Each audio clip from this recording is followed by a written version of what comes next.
बच्चों, इससे पहले हमने आपको फंक्शन और उसके टाइप्स के बारे में पढ़ाया था। आज हम आपको सम फंक्शन एंड देयर ग्राफ्स के बारे में आइडिया देंगे। कुछ स्पेशल फंक्शन है, जैसे आइडेंटिटी फंक्शन क्या होता है। आइडेंटिटी फंक्शन जो है under set of real number, मान लेते हैं R is set of real number, then f is a function from R to R given by y equal to f x equal to x. ये है important. Y is equal to f of x को हमने y माना, that is equal to x, यानी कि by और x की value same है। सबसे पहले हम ग्राफ प्लॉट करने के लिए क्या करते हैं, टेबल बनाते हैं, और टेबल बनाने के बाद हम इसका ग्राफ शो करेंगे। उसके लिए आप देख रहे हैं हम ग्राफ में वैल्यू दोनों ले सकते हैं, पॉजिटिव भी नेगेटिव भी। और उसके लिए सबसे पहले अगर हम x की वैल्यू 0 लेते हैं तो y की वैल्यू भी 0, 0,0 ऑरिजिन के ऊपर होगा। ठीक है, ये पॉइंट आपका ऑरिजिन के ऊपर होगा जो हमने शो कर दिया है यहाँ। फिर मान लेते हैं हम 4 लेते हैं, x की वैल्यू 4 तो y की वैल्यू भी 4 आएगी। दोनों पॉइंट्स को हम ज्वाइन करेंगे, 4,4, वो आप वैल्यू देखेंगे। जब हम इनको ज्वाइन करेंगे तो ये वैल्यू आपकी ऐसे यहाँ आएगी। 8 पॉइंट यहाँ है, 8 यहाँ है, 8,8 को भी हम ज्वाइन करेंगे पैरेलल, इस तरह देखिए एक्स एक्सिस बाई एक्सिस के। -4 और -4 इन पॉइंट्स को भी हम ज्वाइन करेंगे। सिमिलरली -8 और -8 की भी। तो अगर हम इन पॉइंट्स को ज्वाइन करते हैं तो आपके पास एक लाइन आएगी, जो ये ब्लू कलर की लाइन हमने दिखाई हुई है। इस लाइन को हम जो है ड्रॉ कर सकते हैं। तो ये लाइन जो आएगी आपकी, ये लाइन ये आएगी आपकी ग्राफ की लाइन, हम कहेंगे ये आइडेंटिटी फंक्शन है। क्या ये आइडेंटिटी फंक्शन है? ये तो ये आपको समझ आना चाहिए आइडेंटिटी फंक्शन क्या होता है। तो हमने कहा y is equal to x है, तो इस आइडेंटिटी फंक्शन क्या होगा, ये ग्राफ एक स्ट्रेट लाइन है, और ये ग्राफ की स्ट्रेट लाइन जो है ये पास होती है आपकी ऑरिजिन से। Graph is straight line and it passes through origin. ठीक है, यहाँ हमने जो x की वैल्यू ली वो कोई भी रियल नंबर लिया, और y की वैल्यू भी उतनी आई, इसलिए डोमेन भी इस क्वेश्चन में रियल नंबर आई, रेंज भी रियल नंबर आई, इसलिए domain equal to range, range of function, ठीक है, is equal to real number. कौन सा नंबर आएगा? रियल नंबर के बराबर आएगी। ओके, ये आपने नोट करना है। तो दोनों ये रियल नंबर के बराबर आएंगे। अब हम कांस्टेंट फंक्शन की बात करते हैं। कांस्टेंट फंक्शन में भी आप देख रहे हैं यहाँ पर जो फंक्शन है फ्रॉम r इंटू आर, और सेम बाई को हमने एफ ऑफ एक्स को सपोज किया, एफ ऑफ एक्स हमने सपोज किया बाई है, तो आप देख रहे हैं that is equal to constant c। Constant की वैल्यू कुछ भी ले सकते हैं, मान लेते हैं हम यहाँ इस कांस्टेंट को 3 लेते हैं। अब ये x की वैल्यू जो मर्जी हो, y की वैल्यू जो है फिक्स रहेगी 3। अब हम इसको ग्राफ प्लॉट करना चाहते हैं, तो ग्राफ पे कैसे प्लॉट होगा, ये यहाँ देख रहे हैं आप। हमारे पास फिर से हमने कोऑर्डिनेट सिस्टम लिया, एक्स एक्सिस और वाई एक्सिस को प्लॉट किया हमने। ठीक है, और जब हम x की वैल्यू को लेंगे 0, ठीक है, देख रहे हैं y की वैल्यू आएगी कांस्टेंट यानी कि 3। अगर हमने x की वैल्यू ली 4, ये भी रहेगी फिर से 3। अगर लेंगे 8 फिर भी 3, अगर लेंगे 6 फिर भी 3, 2 भी लेंगे तभी हर वैल्यू के लिए 3, -2 के लिए भी 3, -4 के लिए भी 3, -6 के लिए भी 3, और -8 के लिए भी 3। अगर इन डॉट्स को हम अगर ज्वाइन करते हैं, आपके पास जो है एक स्ट्रेट लाइन आएगी जो इनसे पास होगी। ठीक है, ऐसे पास होगी, और ये लाइन जो पैरेलल टू एक्स एक्सिस होगी। ये हमारे पास ग्राफ होगा इस कांस्टेंट फंक्शन का। अब कांस्टेंट फंक्शन की वैल्यू क्या है, पॉजिटिव में है तो graph parallel to x axis अब जाएगा ये ऑरिजिन से। अगर कांस्टेंट की वैल्यू माइनस में है तो ये बिलो आएगा, ठीक है, ऑरिजिन से। तो ये आपने नोट करना है। ठीक है, उसके बाद हम आगे चलते हैं। अब पॉलिनोमियल फंक्शन की बात हो रही है। पॉलिनोमियल फंक्शन में भी हम सबसे पहले तो हमको ये पता होना चाहिए कि पॉलिनोमियल फंक्शन होता क्या है, किस चीज़ का नाम पॉलिनोमियल फंक्शन है। तो उसके लिए सबसे पहले पॉलिनोमियल फंक्शन क्या होता है, ये देखिए, a function f of R into R is said to be polynomial function if y is equal to f of x is equal to, ये जो दिया है a nought plus a one x plus a two x square plus dash dash plus a n x की n. Generally हम इसको a n x की n आगे summation लिख सकते हैं। अगर एन की वैल्यू 0 भरेंगे, एन यहाँ पर आएगा 0 से लेकर के एन तक, एन 0 भरेंगे तो ए 0 एक्स की 0 1 होता है, ए 1 एक्स की 1 प्लस ए 2 एक्स की 2, सिमिलरली प्लस ए 3 एक्स की 3, और ये हमारे पास इस तरह चलता जाएगा लास्ट तक ए एन एक्स की एन। यही हमने लास्ट में लिया है इसको। तो अब ये तो हमारे पास ग्राफ बनाना है, इसका जनरली डिपेंड करेगा। इसमें आपने एक चीज़ और याद रखनी है, जो ये पॉलिनोमियल फंक्शन है इसमें जो कोफिशिएंट आ रहे हैं a nought a one a two a n, ये कोई भी रियल नंबर हो सकते हैं। ये पूरे इंटीजर भी सकते हैं, पॉजिटिव भी, नेगेटिव भी, जीरो भी, और फ्रैक्शन में भी सकते हैं, कुछ भी सकते हैं। लेकिन जो पावर है एक्स की पावर, ये हमेशा आपकी नॉन नेगेटिव इंटीजर आएगी। जीरो हो सकती है, 1 2 3 पॉजिटिव भी सकती है, जीरो भी सकती है, लेकिन नेगेटिव इंटीजर नहीं होगी, और ना ही ये फ्रैक्शन में होगी। इसे जैसे हम यहाँ कुछ एग्जाम्पल यहाँ लेके चलते हैं कि क्या ये जो एग्जाम्पल दी है इसने, क्या ये फंक्शन पॉलिनोमियल फंक्शन है या नहीं, उसको आइडेंटिफाई करने। जैसे पहला क्वेश्चन है f of x is equal to x cube minus x square plus 2, यहाँ एक्स की पावर 3 है, यहाँ 2 है, yes it is a polynomial function. ये जी ऑफ एक्स है, एक्स की 4 अंडर 2, एक्स की पावर यहाँ 1 है, यहाँ पर 4 है, तो ये भी पॉलिनोमियल फंक्शन है। यहाँ देखिए h of x is equal to x की पावर 2/3, ये जो 2/3 है ये इंटीजर नहीं है, इसलिए ये फंक्शन नहीं होगा, ये फंक्शन आपका नहीं होगा। अब इसके लिए भी हम कोई पर्टिकुलर एग्जाम्पल लेके चलते हैं। जैसे इसे लिखा है यहाँ पर y is equal to x square, ये y is equal to f of x is equal to x square है। यहाँ जो हम x की वैल्यू लेंगे और y की वैल्यू जो उसका स्क्वायर के बराबर होगी। अगर -4 लिया तो -4 का स्क्वायर 16, अगर -3 लेंगे तो -3 का स्क्वायर 9, अगर -2 लेंगे तो 4, -1 का 1, 0 का 0, 1 का 1, 2 का 4, 3 का 9 और 4 का 16 आप देख रहे हैं। इस तरह से इसकी वैल्यू आएगी। ठीक है, अब इसका ग्राफ प्लॉट करना हमने, आप देख लीजिए। इसको ग्राफ प्लॉट करने के लिए क्या करेंगे हम, थोड़ा सा इसको इलेबोरेट करते हैं। इसमें भी आप देखेंगे जो ग्राफ है आपका, मैंने कहा था जो वैल्यू पर डिपेंड है। जब 0 ली तो 0 से 0 आ गया, जब हम 2 लेते हैं 2 से वैल्यू 4 की सीध में आएगी इस तरह, और उसी तरह अगर हम ये -2 लेते हैं तो -2 से भी आपकी +4, ये ग्राफ इस तरह आएगा। अगर हम मान लेते हैं इसकी वैल्यू और लेते हैं तो ये ग्राफ आपका ऐसे आएगा। ये लेते थे, आप देखेंगे ग्राफ जो है इन पॉइंट से होता हुआ ऐसे पास होगा और ओरिजिन से टच करके यूँ चला जाएगा। ये जो है आपके पास आप देख रहे हैं y is equal to x square का ग्राफ आ गया। तो ये हमारे पास पॉलिनोमियल फंक्शन का ग्राफ है। समझ में आई मेरी बात? तो अब उसके बाद हम एक फंक्शन और ले रहे हैं, जैसे है तो ये पॉलिनोमियल फंक्शन ही f of x is equal to x cube के ले रहे हैं, एक्स क्यूब की फॉर्म में। अब आप देख रहे हैं जब हम इसको एक्स क्यूब की फॉर्म में लेंगे इसको, तो आपने नोट करना इसकी वैल्यू क्या क्या आएगी। अब देखिए अगर हम इसको 0 भरते हैं, एक्स को, एफ ऑफ 0 0 होगा। अगर 1 भरते 1 का क्यूब भी 1 होगा। एफ ऑफ -1 भरते -1 का क्यूब -1 होगा। एफ ऑफ 2 का 8 होगा, -2 का -8, 3 का क्यूब 27, -3 का -27 एंड सो ऑन। तो इन पॉइंट्स को लेके भी हम ये आपका ग्राफ प्लॉट कर सकते हैं पॉलिनोमियल फंक्शन का। तो यहाँ आप देख रहे हैं एक ग्राफ दिखाएंगे हम आपको।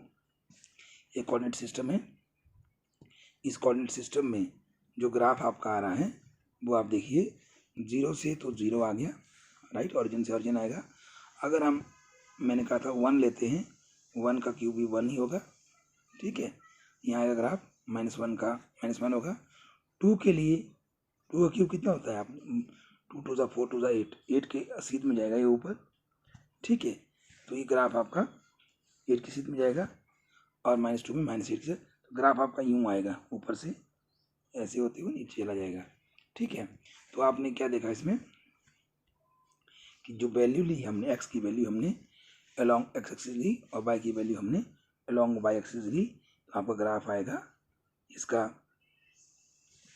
y is equal to x cube का। ये ग्राफ जो है आप देख रहे हैं, इस ग्राफ की मेन जो खासियत है वो मैं आपको बताना चाहता हूँ। ग्राफ की मेन खासियत क्या है इसमें, ये ऑरिजिन से पास होगा और ऊपर को जाएगा और ऑरिजिन से फिर नीचे को जाएगा, पैरेलल टू, मतलब पैरेलल तो नहीं कहेंगे, अलॉन्ग कह सकते हैं हम बाई एक्सिस के ये ग्राफ जा रहा है आपका। ये आपका कर्व होगा एक्स क्यूब का। अच्छा, उसके बाद हम एक स्पेशल ग्राफ ले रहे हैं मॉडुलस फंक्शन का। मॉडुलस फंक्शन क्या है, बड़ा इंपॉर्टेंट चीज़ है ये भी। मॉडुलस फंक्शन के बारे में जानना को जरूरी है। यहाँ भी फंक्शन जो है वही सेम है, f of R into R. तो यहाँ एफ ऑफ एक्स क्या है, मॉड ऑफ एक्स है। मॉड ऑफ एक्स मतलब एक्स की वैल्यू जो है पॉजिटिव लेंगे नेगेटिव लेंगे, लेकिन बाई की वैल्यू हमेशा पॉजिटिव ही आएगी, इसलिए इसकी दो वैल्यू होगी। अगर एफ एक्स की वैल्यू पॉजिटिव एक्स के बराबर होगी, अगर आपका एक्स जो है ग्रेटर देन और इक्वल टू 0 है। नेगेटिव एक्स होगी जब ये एक्स लेस देन और इक्वल टू 0 होगा, क्योंकि पॉजिटिव एक्स में तो एक्स की वैल्यू पॉजिटिव है, तो एक्स की वैल्यू पॉजिटिव भरेंगे तो आंसर पॉजिटिव ही आएगा। लेकिन जब एक्स की वैल्यू लेस देन 0 होगी, नेगेटिव होगी, negative multiply negative again positive, इसलिए आंसर आपका पॉजिटिव आएगा इसमें। तो ये आपने नोट करना है और ज़रूरी भी है। हाँ, हम ये बात करते हैं मॉडुलस फंक्शन की। जब हम एक्स की वैल्यू को लेंगे 0 तो बाई की वैल्यू भी आएगी 0, ग्राफ यहाँ आएगा। जब एक्स की वैल्यू लेंगे 2 तो ये ग्राफ आपका 2 पे, ये 2 पे 2 2 जहाँ कोलाइड करेंगे। अगर हम लेंगे -2 तो फिर -2 से भी ये +2 ही आ रहा और 4 से +4 ही आ रहा है। सिमिलरली जब इन पॉइंट्स को आप ज्वाइन करेंगे तो आपके पॉइंट्स यूँ इस ग्राफ के ऊपर ज्वाइन करेंगे, ऐसे ये ग्राफ के ऊपर ज्वाइन करेंगे, इन ग्राफ्स को आप ज्वाइन करेंगे, ये आपका ग्राफ इस तरह पास करेगा। तो ये आपका मॉडुलस फंक्शन होगा। मॉडुलस फंक्शन में आपका वैल्यू जो है दोनों जो है क्या होगी, पॉजिटिव ही आएंगी, ये आपने याद रखना है। Okay, is clear. अब आ रही है सिग्नम फंक्शन की। Signum function f of R into R क्या होता है। सिग्नम फंक्शन में f of x is equal to 1 होगी वैल्यू इसकी वैल्यू जब एक्स ग्रेटर देन 0 होगा, और इसकी वैल्यू 0 के बराबर होगी जब 0 होगा, और इसकी वैल्यू -1 होगी जब एक्स लेस देन 0 होगा। नोट करना है, एक्स की वैल्यू को अगर पॉजिटिव लेते हैं, पॉजिटिव साइड से नंबर लाइन में जो पॉजिटिव 0 से ऊपर लेते हैं, तो एफ एक्स की वैल्यू यानी कि बाई की वैल्यू 1 ही होगी, सबके लिए 1। अगर नेगेटिव लेंगे तो वैल्यू फिक्स रहेगी -1, और अगर 0 है तो 0। तो इसका कहने का मतलब है यहाँ पर डोमेन जो इस फंक्शन में कोई भी रियल नंबर आ सकती है, लेकिन रेंज जो है फिक्स है 1, 0 और -1। ये आपने नोट करना है, रेंज इस क्वेश्चन में फिक्स है, ठीक है। रेंज आपकी फिक्स ही रहेगी, ये आपने नोट करना है इसमें, ठीक है। तो ये आपका सिग्नम फंक्शन हो गया। सिग्नम फंक्शन के बाद हम चलते हैं, अब हम सिग्नम फंक्शन के ग्राफ की बात कर रहे हैं। सिग्नम फंक्शन में अगर एक्स की वैल्यू आप पॉजिटिव लेंगे, मान लो 0 से ऊपर 1 2 3 4 5 6, ग्राफ की वैल्यू फिक्स ही सबके लिए 1 1 1, तो ग्राफ आपका यूं ही प्रोसीड होगा। अगर एक्स की वैल्यू आप नेगेटिव लेंगे, -1 में ले रहे हैं हम, ठीक है, एफ एक्स की वैल्यू नेगेटिव में ले रहे हैं तो -1 ले, तब भी आपकी -1, और -2 के लिए -1, -3 के लिए -1, कोई भी वैल्यू लेंगे आपकी -1 ही आएगी, ठीक है।